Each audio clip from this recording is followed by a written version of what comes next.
So the question was, is Parliament a colonial aggressor, or are the colonists the aggressors here? And again, I said it depends on the point of view. So Parliament is seen as the aggressor to the colonists because they view that as, or by being taxed directly, they view Parliament as being the aggressor. Also, the fact that they are getting all of these taxes and rules and regulations and laws, but they don't actually have any representation. They don't have a voice in Parliament. That was the idea of the rallying cry of no taxation without representation. You want us to pay taxes, but we don't have a voice in this. We don't have a voice in this government. December 23rd, 1775, Parliament decided to ban trade with the colonies, and they also authorized the seizure of colonial vessels. So this would be something that colonists view as Parliament being the aggressor. It really, what this ends up doing when they do this, because before, we have to look at, do all people want independence? Some people want independence, but other people are more moderate, and they simply want reconciliation, like the position given by John Dickinson in Letters from a Farmer in Pennsylvania. However, once Parliament in 1775 banned trade with the colonies and they authorized the seizure of colonial vessels, what it ends up doing is that it erodes the position of anti-independence moderates, of people who don't necessarily want independence, they want reconciliation. But by cutting the colonies off completely, it really erodes that position, and it ends up bolstering the position of those who are for independence.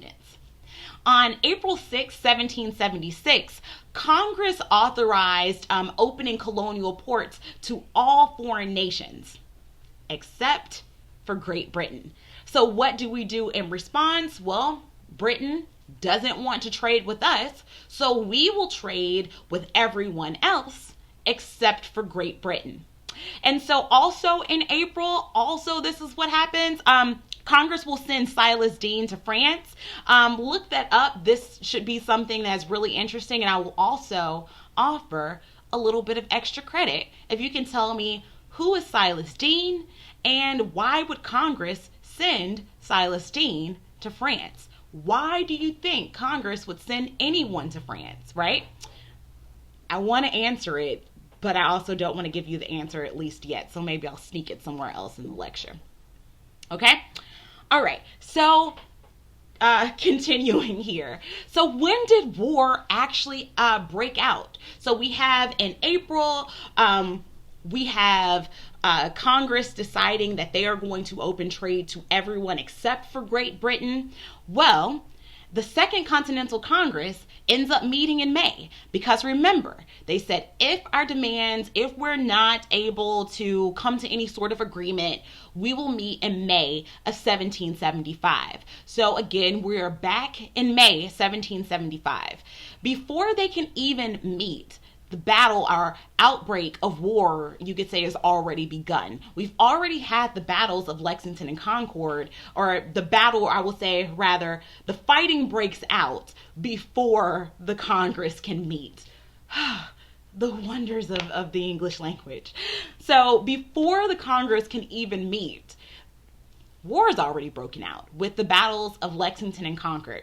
So British soldiers, let's give a little explanation of this.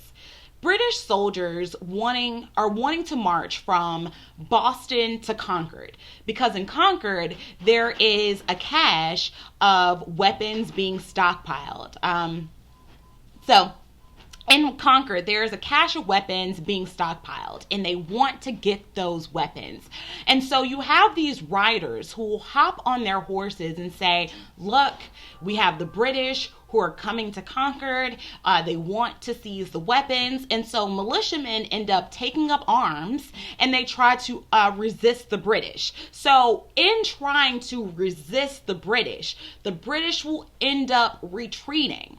So it's the outbreak of war, but it also, I would say, gives colonists maybe a boost of confidence because they're able to battle against this big empire, so much so that the British will end up retreating. So the death toll at the end of the battles of Lexington and Concord, 49 Americans are dead and 73 British are dead after this.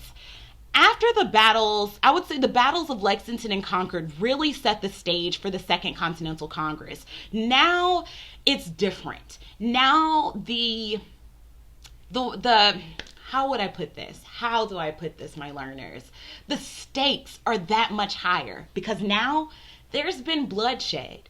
Once there's been bloodshed, you can't go back. It makes the stakes that much higher. So by the time the Second Continental Congress meets up May 10th, 1775, it's already on the table for the Congress to raise an army. So that's one of the first things that will happen as a result of the Second Continental Congress. They will authorize the raising of a continental army because remember, with the battles of Lexington and Concord, I was very specific. I really want to make sure I didn't say the army went out to defend them against the British, because there was no army. It's individual militiamen. It's people who have guns who are like, I'm going to defend this. I'm going to take my personal gun and go out and risk my life for this. There is no army. It's just militiamen. And so by the time we get to the Continental Congress, because there has been bloodshed, it's pretty apparent that the breach with Britain at this point is inevitable. There's no going back. However, there is still pride in the British Empire. There still are people who don't agree with independence and don't agree necessarily with war. A lot of Southern colonists will support separation for their own reasons. But before we talk about that, I want to talk a little bit about Thomas Paine and common sense. Also, that's a question. It's a part of our questions. So I'm so excited to answer these questions from our grad bag this week. But going back, so Thomas Paine is an Englishman. He immigrates to the colonies in 1774, and he pretty quickly becomes he pretty quickly kind of aligns himself with the cause of independence and the cause of the colonists and being separated from Great Britain. So he writes this pamphlet, I'll call it, called Common Sense. And in Common Sense, he is calling for a democratic system that is based on elections, rather than he really challenges a hereditary monarchy, this idea that the king can just have a son and then this person will be king and then that person will be king.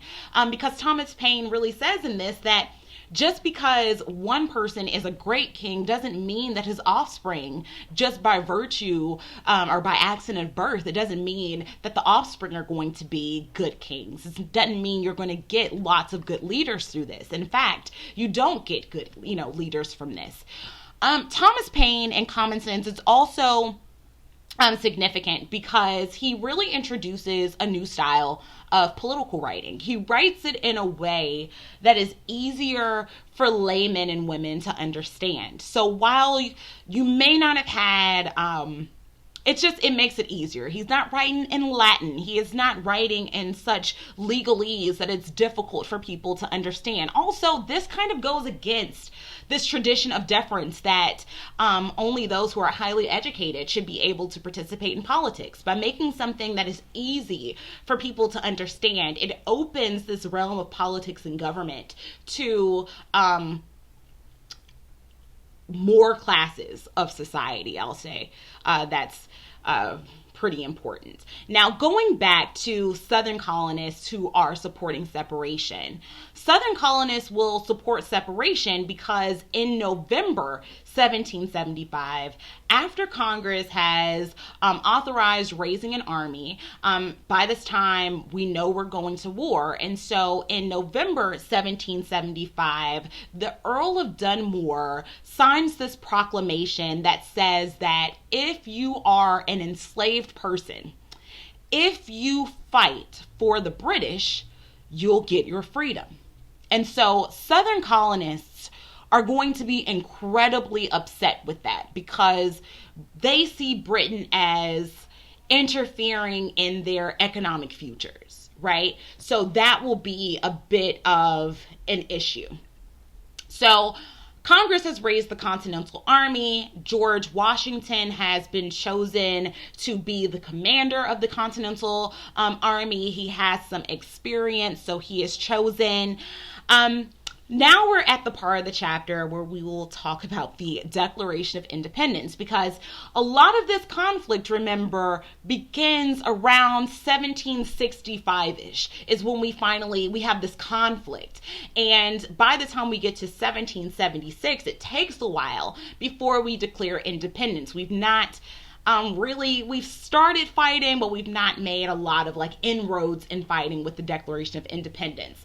It is written by Thomas Jefferson. It is edited by John Adams and Benjamin Franklin, who will then remove portions of the Declaration of Independence where King George III is being blamed for the transatlantic slave trade. So the Declaration of Independence states that government derives its power from the consent of the governed, meaning that we, the people, we are the ones who give the government power. We elect these people.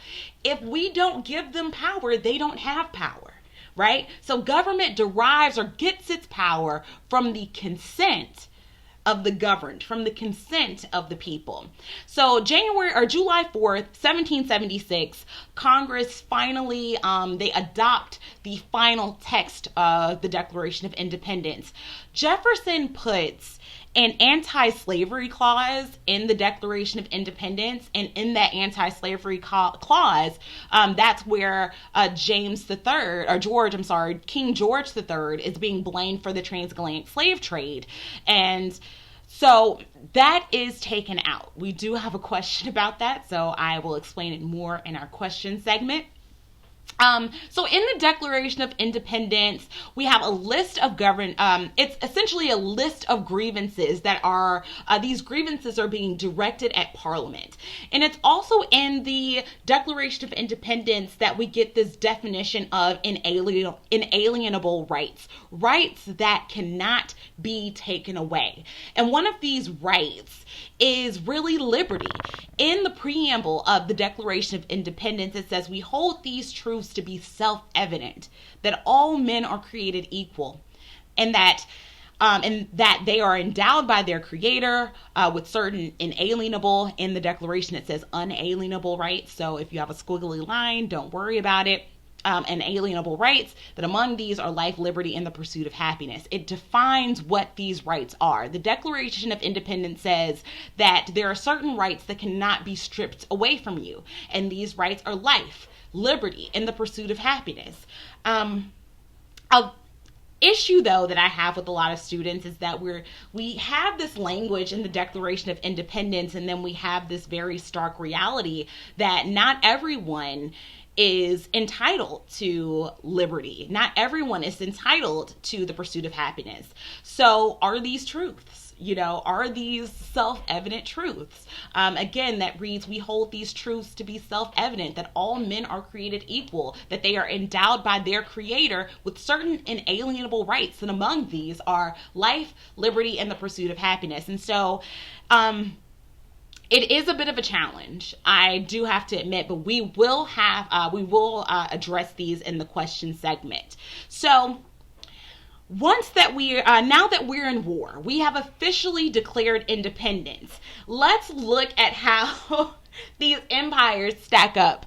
So we have the world's best army, literally the world's best army. It's fighting against local militias. It's actually quite terrifying when you look at these numbers.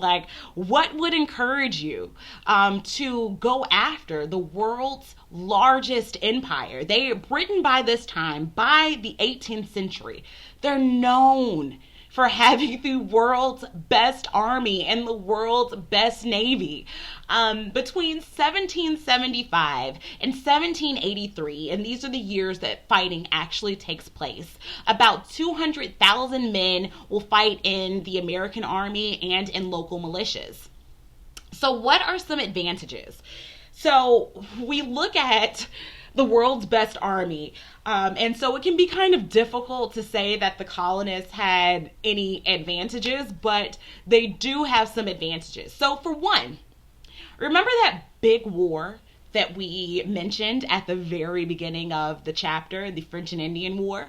So remember, France and Britain are colonial rivals. And remember how does that go? The enemy of my enemy is my friend. So that's one thing that we have going for us. We have France. We end up getting an alliance with France because remember, France and Britain are rivals. And since, they're the enemy of our enemy, so we're friends.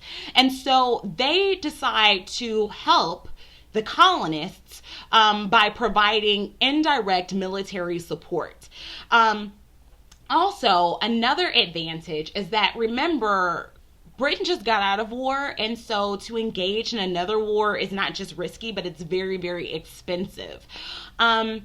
Another colonial advantage is that by the time we get to fighting, by the time we get to the Second Continental Congress, there is more of a sense of nationalism. There is more of a sense of a collective identity, even though, again, not everyone supports the cause for independence. And so that also makes fighting and communicating very, very difficult because not everyone is on your side, so you don't really know who to trust. Furthermore, the British will misjudge colonial support. They will assume that more of these colonial Americans will support the British. And so they really misjudge colonial support. So remember, in November 1775, we have Dunmore's proclamation that says, where he says, look, if you are an enslaved person, if you fight for the British, we'll give you freedom. And so prior to that proclamation, Washington didn't want to accept blacks in his army. It wasn't really until he sees the effect of this proclamation that he becomes more willing to accept black recruits. So about 5,000 blacks will enlist in state militias and the Continental Army and Navy. And as a matter of fact, Rhode Island will form its own all-black regiment where they will promise freedom to any slaves who enlist. Now, if you were a black man and you fought in the army, unless you were in Rhode Island and you were a part of this all-black regiment, you served in integrated units. This is huge because this won't happen again. This will not happen again until, I want to say, Vietnam. I could be wrong, but I want to say that blacks and whites will not serve again in integrated units for about 150 to 200 years. Okay? So the Revolutionary War. So Washington has some defeats. His tactic, however, is that if he can avoid direct confrontations with the British, he'll be able to keep his army at least intact. So that is one of his main strategies, is that he has defeats, but his goal is to keep his army intact. The turning point really is the Battle of Saratoga. Americans are able to block the British. The British end up surrendering that battle on October 17, 1777. After the Battle of Saratoga, we get a lot of French support. So after the Battle of Saratoga in 1778, we get the Treaty of Amity and Commerce. And this is important, you guys. Again, the Treaty of Amity and Commerce. And this is incredibly important because it creates a military alliance between France and the United States. And so it's really these imperial rivalries that helped to secure an American victory because of this vitriolic nature of, or this relationship, I would say that's pretty filled with vitriol between Great Britain and France. We're able to win because we're able to secure help from France, really. So it's these imperial rivalries. It's this rivalry between Great Britain and France that helps to secure an American victory during the American Revolution. Again, the British are continuing to encourage slaves to escape and join the British Army because, again, it's freedom, right? The British will be able to capture Savannah, Georgia, and Charleston, South Carolina in 1780, and a lot of this is probably because of help from enslaved people. Now, in October of 1781, you get this big turning point when General Cornwallis has to surrender his army. And what this does is that, remember, Britain has the largest army. Britain is also dealing with a lot of debt. And so if you can't keep the morale up for your war, you're probably not going to win the war. You have people in Britain who are complaining because they're having to finance essentially this foreign war. So the war eventually ends in September 1783 with the Treaty of Paris. So negotiations actually begin in 1782, but they don't come to an actual treaty agreement until the following year in 1783. So the Treaty of Paris is put together by Benjamin Franklin, John Adams, and John Jay. And with the Treaty of Paris, Americans gain control of the region between Canada and Florida, east of the Mississippi River. Okay, so again, to my trusted map here, the Mississippi River is right up and through here. So the continental United States essentially it about doubles in size because you get all of this land area that is not covered by this hand here. You end up getting control of all of this area right here between, again, Canada and Florida. So all of this, right?